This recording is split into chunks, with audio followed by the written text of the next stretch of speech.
안녕하세요. 자, 오늘은 지난 111회 전산세무 2급 기출 이론 문제풀이를 한번 시작해 보도록 하겠습니다. 바로 시작해 보겠습니다. 자, 1번.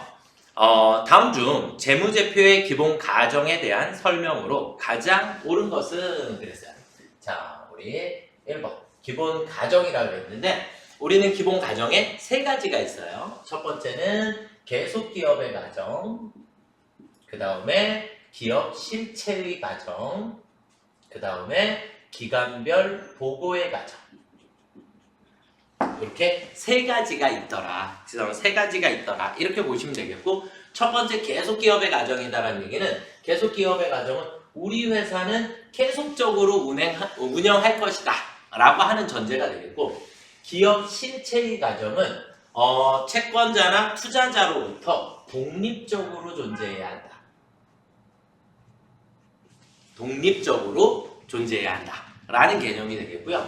그 다음에 기간별 보고의 과정은 말 그대로 회기마다, 매 기간마다, 일정 기간마다 우리는 정상적으로 보고서를 작성을 하고 있다. 이런 개념을 우리가 기본 가정이다 라고 얘기를 하고 이렇게 세 가지가 있더라. 이렇게 보시면 되겠고, 자, 그러면 1번 보기 볼게요. 재무제표의 기본 가정에는 기업 실체의 가정, 계속기업의 가정, 그 다음에 뭐가 있다고요? 기간별 보고의 가정이 있더라. 그럼 1번 틀렸고, 기간별 보고의 가정은 자산과 부채의 분류 표시를 유동성 순위에 따라 분류하여야 한다는 가정이다. 아니요. 기간별 보고는 4번 보기를 잠깐 볼까요? 4번 보기에 뒤에 부분을 보시면 경제활동을 일정한 기간 단위로 분할하여 각 기간별로 재무제표를 작성하는 것을 기간별 보고의 과정이다 라고 얘기를 해요. 그러면 2번도 4번도 다 틀렸다 이렇게 보시면 되겠죠. 그렇죠? 계속기업의 과정은 우리 회사는 계속적으로 영업활동을 할 것이다 라는 전제하에 우리가 운영이 되고 있다. 그래서 정답은 3번이 되겠고요.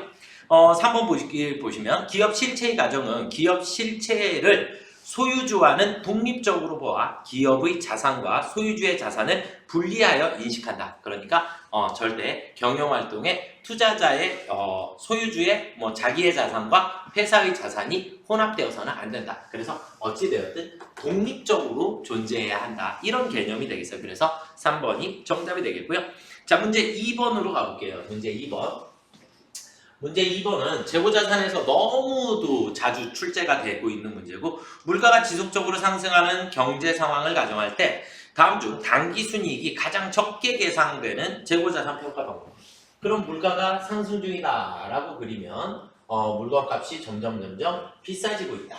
자, 그러면 우리는 기말재고액과 원가와 이익이 세트로 움직인다 그랬죠. 그렇죠? 그래서 기말이 커지면 원가는 작아지고 이익은 다시 커지게 되고, 기말이 작아지면 원가는 커지고 이익은 작아지게 되더라. 이해되셨나요? 이렇게 보시면 되겠고, 당기순이익이 가장 적게 계상되는 그랬으니까 이익이 가장 적어진다라는 개념은 기말이 작은 게 남아야 한다. 이렇게 보시면 돼요. 그러면 작은 게 남아야 되니까 앞에 게 남아야 하고, 그러면 우리는 뒤에 거서부터 판매를 하면 되겠네요. 그렇죠? 그래서 정답은 후입선출법 4번이 정답이 되겠네요. 이해되시죠? 네. 자, 그 다음 문제로 한번 넘어가 보도록 하겠습니다. 2023년 10월 1일 한국은 기계장치를 500만 원에 취득하였다. 기계장치의 내용연수는 3년이고 잔존가치는 50만 원으로 추정되어 있으며 연수학계법으로 삼각한다. 한국이 결산일인 2023년 12월 31일에 계상하여야 할 감가상각비는 얼마인가 그랬는데, 감가상각비 우리 연수학계법. 그럼 연수학계법은 취득원가 마이너스 잔존가치 곱하기 내용연수 합계 분의 잔존연수. 자, 이렇게가 되겠죠. 그쵸? 그럼 취득원가는 500만 원이라 그랬으니까 500만 원에 잔존가치는 50만 원이 있으니까 500만 원에서 50만 원 빼주면 450만 원이 나올 거고요. 곱하기 내용연수의 합계. 내용연수의 합계는 내용연수 3년이라 그랬으니까 1년, 2년, 3년 분의 잔존연수 첫 번째 해니까 제일 뒤에 거서부터 잔존연수 제일 뒤에 거서부터 순서대로 올라오면 돼요. 3 이렇게 설정해 주시면 되겠고 그러면 우리는 합이 6이니까 6분의 3 계산해주면 절반이 되겠고 여기에 다시 곱하기 우리는 10월 1일에 취득을 했죠. 그쵸? 10월, 11월, 12월 세 달밖에 쓰지 않았기 때문에 반드시 월화 계산 12분의 3을 해주셔야 단기에 감가상각비가 나오겠죠. 그러면 2분의 1, 그럼 6분의 3이니까 2분의 225만 원에 4분의 1을 계산을 해주시면 되겠죠? 그쵸? 12분의 3 계산을 해주시면 얼마가 나올까요? 220이니까 4하고 나눠주시면 56만 2,500원이 나오겠네. 그쵸? 네. 그래서 2번이 정답이 되겠습니다.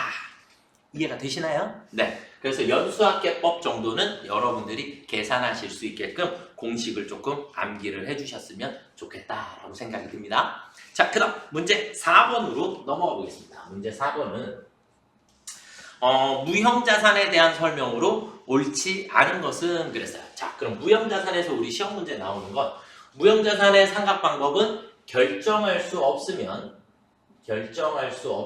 무슨 법으로 해라? 정액법으로 해라. 그 다음에 잔존가치는 없는 것을 원칙으로 하고 있다. 내용연수는 관련 법령을 제외하고 20년을 초과할 수 없다. 이 정도의 특징이 있죠. 그쵸? 이건 이제 여기까지는 다 원칙이에요. 원칙이 이렇다. 얘네들 두 가지는 우리가 원칙이 이렇게 된다라고 보시면 되겠고 자, 1번 보시면 옳지 않은 것이라 그랬어요. 1번 무형자산의 재무제표 표시 방법으로 직접법만 허용하고 있다. 아니요. 직접법도 있고 간접법. 직접법은 우리가 분계를 할 때 직접법이라고 하는 것은 직접법이다라고 하는 건 어떻게 되냐? 차변에 우리는 무형자산 상각비 라고 하고 대변에는 뭐 개발비면 개발비 직접 차감하죠. 이걸 직접비라 그래요.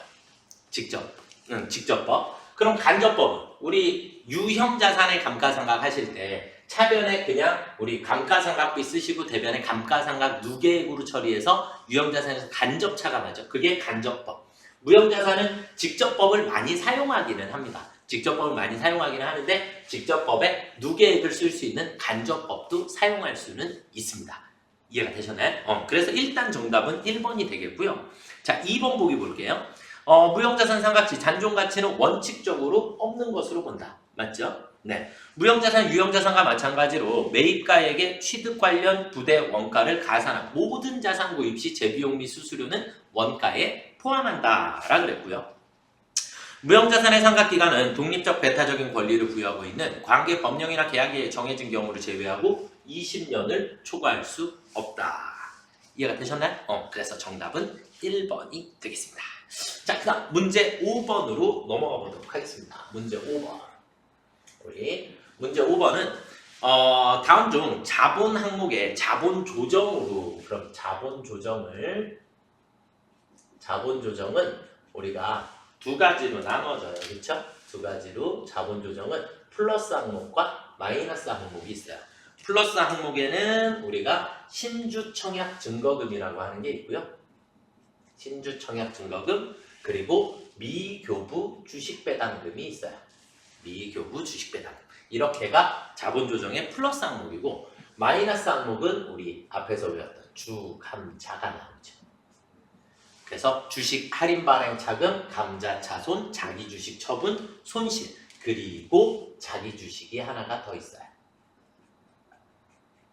그래서 이 정도는 암기를 조금 해주시면 좋을 것 같고요. 계정 과목 및 적용 등록에 들어가 봐도 프로그램상에서도 확인은 충분히 가능하다.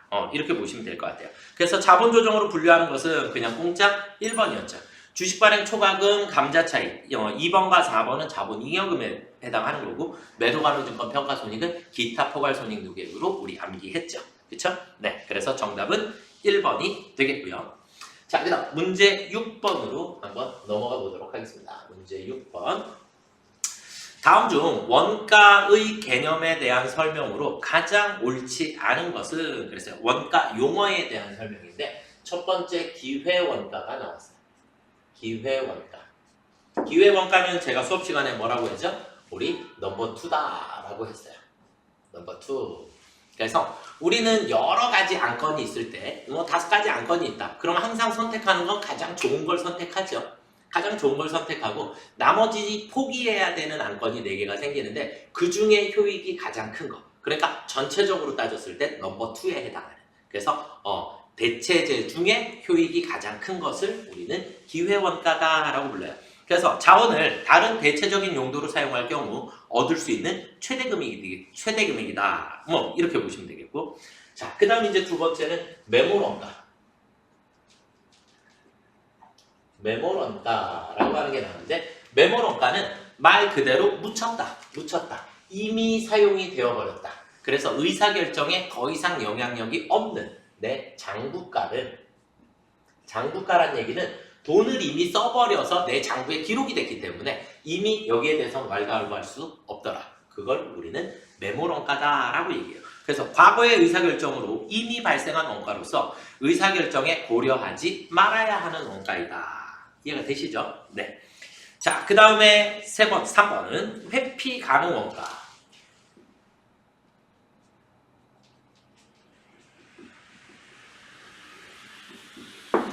회피가 가능하다. 피해갈 수 있다라는 얘기는 돈을 썼다 안 썼다? 아직 안 썼다. 아직 사용하지 않았고 그리고 이 금액은 정해져 있는 것이 아니더라. 그러니까 의사결정에 따라서 변경이 가능한. 의사결정에 따라서 우리가 변경이 가능한 것을 우리가 회피 가능 원가다라고 얘기를 하는 거고 변경이 불가능하다. 그러면 회피 불가능 원가다라고 얘기를 해요. 그래서 자 보기 보시면 특정 대체안을 선택하는 것과 관계없이 계속해서 발생한다는 얘기는 회피할 수 없는 원가가 되겠죠. 그렇죠? 그래서 정답은 3번이 되겠고요. 관련 원가. 여러 대안 사이에 차이가 나는 원가로서 의사결정에 직접적으로 관련되는 원가. 우리는 이 관련 원가를 우리가 또 다른 표현으로 미래 원가다라는 표현도 써요. 아직 돈을 사용하지 않았기 때문에 의사결정에 영향력이 있는 원가를 우리가 관련 원가다라고 얘기를 하게 됩니다. 그래서 정답은 3번이 되겠고요. 자, 그 다음은 문제 7번으로 넘어가 보도록 하겠습니다. 문제 7번. 문제 7번은 변동원가와 고정원가에 대한 설명으로 가장 옳지 않은 것은 그랬는데 이것도 그냥 우리 거의 공짜 문제죠. 그쵸? 그래서 우리 고정비, 변동비 나오면 고정비는 매월 지출이 똑같은 거, 변동비는 이렇게 변동하는 거, 생산량에 따라서 변동하게 되는 거. 단위당 원가는 반대로 그래서 고정비는 단위당 원가가 점점점 낮아지게 되고 변동원가는 단위당 원가가 일정하게 발생하는 원가를 우리가 변동원가다라고 얘기를 할 수 있어요. 이해가 되셨죠? 자, 그러면 1번 변동원가는 생산량이 증가함에 따라 총원가가 증가하는 원가이다. 맞죠? 그 다음 고정원가는 생산량의 증가과 관계없이 총원가가 일정한 원가이다. 네. 생산량의 증가과 관계없이 단위당 변동원가의 단위당 원가는 일정하다. 고정비는 어떻게 돼요? 감소한다. 생산량이 증가하면 감소하고 감소하면 증가하고 이렇게 반대로 움직이게 되는 그래서 정답은 4번이 되겠죠. 이해가 되시나요? 네. 이렇게 보시면 될 것 같고요. 자, 그 다음 문제 8번으로 넘어가 보도록 하겠습니다. 문제 8번은 제조원가 명세서라고 하는 게 나왔어요. 제조원가 명세서. 제가 수업 시간에 제조원가 명세서는 누구와 같다? 이퀄 제공품과 같더라. 제공품 계정과 같고요. 제공품과 같기 때문에 우리는 여기서 찾을 수 없는 게 있어요. 몇 가지? 3가지. 제조원가 명세서에 없는 거 3가지. 여기에는 기초제품, 그리고 기말제품, 그리고 매출원가. 이렇게 3가지는 제조원가 명세서에서 찾을 수 있다 없다? 없다. 이렇게 보시면 되겠고 얘네들은 어디 가면 찾을 수 있냐? 얘네들은 손익계산서에 가면 찾으실 수 있어요. 손익계산서에서 발견할 수 있는 것들이고요. 그래서 그냥 정답은 1번이 공짜입니다. 제조원가 명세서에는 기말제품 재고액이 표시된다. 기말제품이 있다 없다? 없다. 없는 것 세 가지 중에 하나. 그래서 1번이 정답이 되겠고요. 판매비와 관리비 당연히 손익계산서에 가야 있고요. 당기 총제조원가는 재료비, 노무비, 제조 간접비 더한 것을 의미하고요. 제조원가 명세서의 당기제품 제조원가는 손익계산서의 당기제품 제조원가랑 당연히 일치해야죠. 그래서 손익계산서를 작성하기 위한 기초적인 먼저 제조업은 제조원가 명세서라는 걸 먼저 작성을 하게 됩니다. 그래서 정답은 1번이 되겠고요. 자, 문제 9번으로 한번 넘어가 보도록 하겠습니다. 문제 9번. 자, 문제 9번은 캠핑카를 생산하여 판매하는 붕붕은 고급형 캠핑카와 일반형 캠핑카 두 가지 모델을 생산하고 있다. 모델별 제조와 관련하여 단기에 발생한 원가는 각각 아래와 같고요. 붕붕은 직접 재료 원가를 기준으로 제조 간접 원가를 배부하고 있으며 실제 제조 간접비는 240만 원이고요. 일반형 캠핑카의 단기 총 제조 원가는 얼마인가 이렇게 됐거든요. 자, 우리는 여기에 고급형하고 좀 짧게 써야 되겠다. 고급형하고 일반형하고 이렇게 놓고 보면 직접 재료비 들어간 걸 확인을 먼저 해볼게요. 180만 원하고 그리고 120만 원이 들어갔고요. 그 다음에 노무비는 100만 원하고 60만 원이 들어갔어요. 이렇게 들어갔고 제조간접비. 그럼 제조간접비는 총 240만 원이 발생을 했다 그랬는데 이 240만 원을 고급형과 일반형으로 나누어 줄 거예요. 나누어 줄 건데 누구를 기준으로 해서? 직접 재료비를 기준으로 해서 나누어 줄 거예요. 그러니까 직접 재료비가 큰 사람이 더 많이 가지고 가라. 240만 원에 대해서 240만 원을 둘한테 나눠줄 건데 재료비가 큰 사람. 우리는 이걸 어떻게 했죠? 각합제했어요. 그쵸? 우리 수업 시간에 계속 각합제. 그럼 지금은 누구 거 물어봤죠? 질문이 일반형 캠핑카의 제조원가 이렇게 셋을 더한 금액을 물어본 거예요. 물어봤으니까 그럼 일반형의 각은 각각 이렇게 된 거예요. 그러면 일반형의 각은 120만 원이 되겠고 곱하기 각각의 합 300만 원 분의 제조간접비 나누어줘야 할 것은 240만 원. 이해가 되셨나요? 아시겠죠? 네. 그러면 8, 16, 96만 원이 나오겠네요.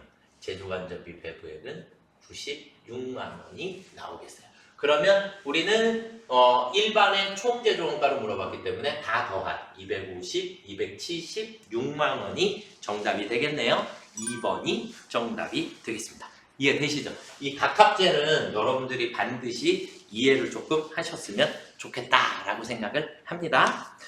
자, 그 다음 문제 10번으로 넘어가 보도록 하겠습니다. 문제 10번. 다음 자료를 이용하여 평균법에 따른 종합원가 계산을 적용할 경우 가공원가의 완성품 환산량 단위당 원가는 얼마인가 그랬어요. 자, 그럼 이제 우리가 문제 10번을 풀기 위해서는 평균법의 평균법 우리 어떻게 외웠냐면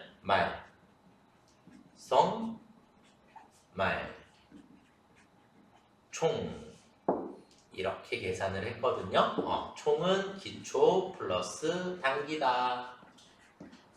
이렇게 했었고 우리는 분수에서 일단 분모에서 완성품 환산량을 계산을 해주실 수 있고 그 다음에 전체 분수에서 우리는 단위당 원가를 계산해 주실 수 있더라. 여기서 우리는 단가를 계산을 할 거예요. 자, 그러면 일단 우리는 단가를 물어봤으니까 완성수량서부터 먼저 계산을 해볼게요. 완성품 수량. 그런데 보니까 완성품 수량이 안 나와 있어요. 안 나와 있고 그러면 우리는 T자를 하나를 여기다 잠깐만 그릴게요. 자, 기초 수량이 몇 개요? 2,500개. 그리고 단기 투입된 수량은 3만 개. 그리고 기말 수량이 4,000개.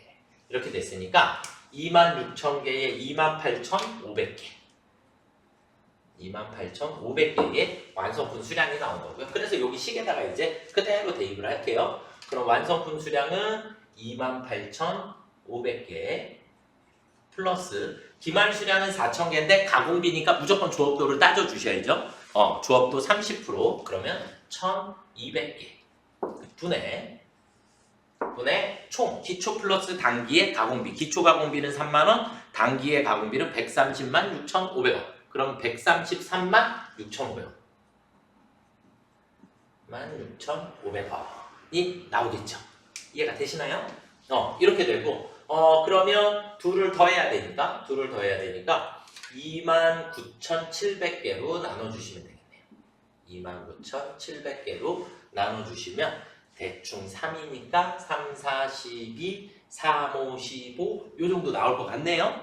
그러면 45원, 4번이 정답이 되겠죠. 계산은 직접 해보시면 되겠고 그러면 단가는 45원이 나오게 됩니다. 이해가 되셨나요? 네. 그래서 4번이 정답이 되겠고요. 자, 그 다음 문제 11번으로 넘어가 보도록 하겠습니다. 문제 11번은 다음 중 부가세법상 면세에 해당하는 것은 모두 몇 개인가 그랬어요. 그러면 우리는 면세다라고 얘기를 하면 면세는 어떻게 됐죠? 우리가 어떻게 외웠냐면 농, 축, 수, 임산물 이렇게 되고요. 그 다음에 의료, 보건, 그 다음에 교육과 관련된 것들을 기본적으로 우리가 면세다라고 했었어요. 면세다라고 했고, 그 다음에 역외군송 중에 우리가 기본적으로 시내버스, 시외버스, 지하철, 일반 고속버스까지가 면세에 해당해요. 그 외에 나머지는 역외군송은 거의 대부분이 다 과세가 될 것 같고요. 과세가 되고요. 요 정도가 일단 우리가 기본적으로 외워야 할 것들 중에 하나고, 첫 번째 보면 우등고속버스라고 되어 있어요. 우등고속버스는 과세입니다. 우등은 면세가 아니에요.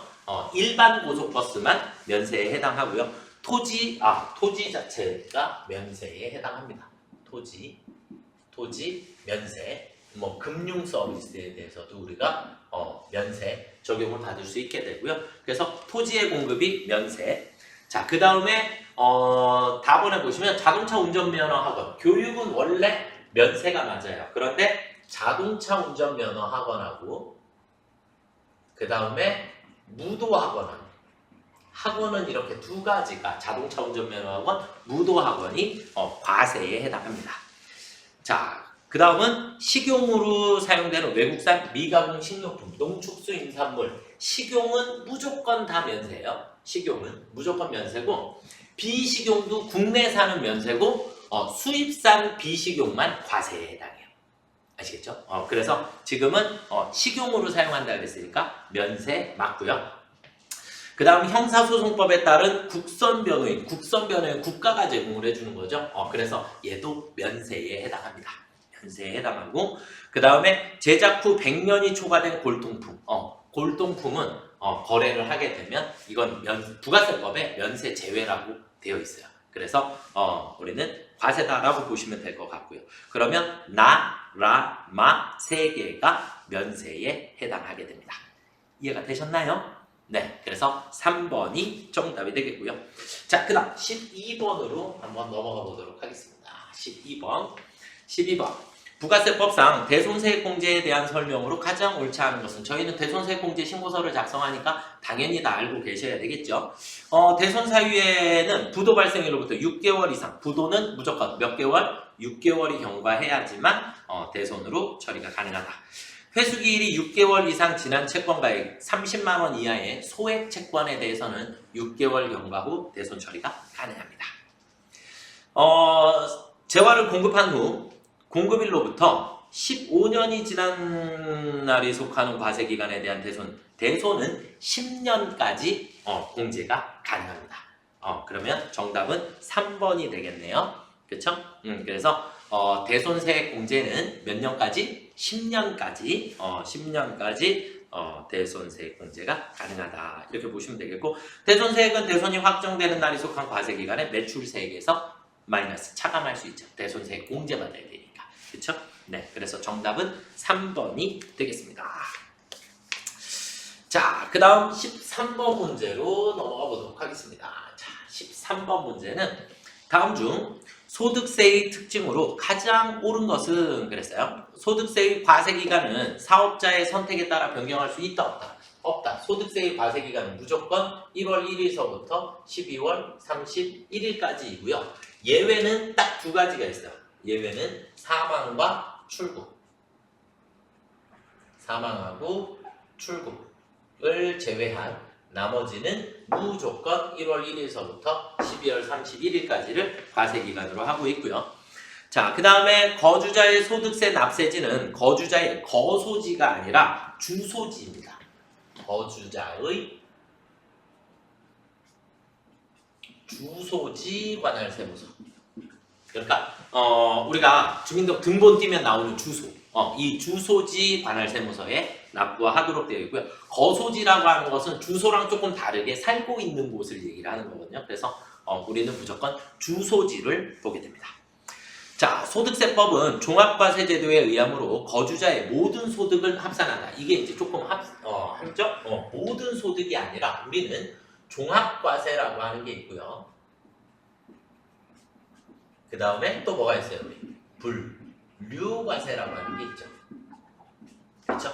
종합과세는 우리 근현기배사를 합산해야 하는. 그 다음에 분류과세는 합산하지 아니하고 별도로 계산을 해야 합니다. 이해가 되셨죠? 그래서 틀렸고요. 소득세는 개인별 소득을 기준으로 과세하는 개인 단위 과세제도이다. 네, 4번이 그냥 공짜 정답이 되겠네요. 그렇죠? 자, 그 다음 14번으로 넘어가 보겠습니다. 14번. 거주자 김민재 씨의 소득이 다음과 같을 경우 종합소득금액은 얼마인가? 단, 이자 소득금액은 모두 국내은행의 정기예금 이자이다. 자, 우리 종합과세랑 분류과세 이렇게 나와 있는데, 분류과세에 해당하는 것은 뭐가 있죠? 퇴직소득, 양도소득. 퇴직소득, 양도소득은 분류과세에 해당하니까 일단 무조건 지우고, 근로소득, 이자소득. 그런데 이자소득은 또 외우셔야지 될 게 있어요. 이자소득은 얼마? 2천만 원을 초과해야, 2천만 원을 초과해야 우리는 종합과세로 보게 됩니다. 그래서 지금 이자소득 금액이 2,200만 원이라고 주어져 있으니까 종합소득이다 라고 봐야 하고요. 근로소득하고 이자소득 합산해서 종합소득으로 보시면 되겠습니다. 그래서 5,200만 원이 정답이 되겠네요. 2번이 정답이 되겠습니다. 이해가 되시죠? 자, 그 다음 15번으로 넘어가 보겠습니다. 15번. 자, 15번은 다음 중 소득세법상 근로소득의 원천징수 시기가 틀린 것은 원천징수를 언제까지 해야 하냐 이렇게 보시면 그냥 이거는 조금 암기를 원래 우리가 뭐 이론상에서만 존재를 하는 문제다 보니까 1월서부터 11월까지의 급여는 무조건 12월 31일까지 원천징수해야 한다. 이렇게 암기를 하시면 될 것 같고요. 12월의 급여에 대해서는 지급했을 때 원천징수를 하시면 돼요. 12월에 지급했으면 12월에 원천징수 하시면 되고 1월에 지급했으면 1월에 원천징수 하시면 되고 늦어도 2월 말일까지 원천징수 하는 것을 원칙으로 하게 됩니다. 그래서 1월서부터 11월 거까지는 12월 31일까지, 그 다음에 12월 거는 늦어도 2월 말일까지 원천징수를 해야 한다. 그러니까 실제 지급하지 않았더라도 만약에 11월 급여를 12월까지 지급하지 않았다. 그래도 12월 31일을 기준으로 원천징수를 해야 한다. 그래서 원천징수 기한이에요. 원천징수 기한. 이렇게 두 가지를 여러분들이 이해를 하고 계시면 좋을 것 같고요.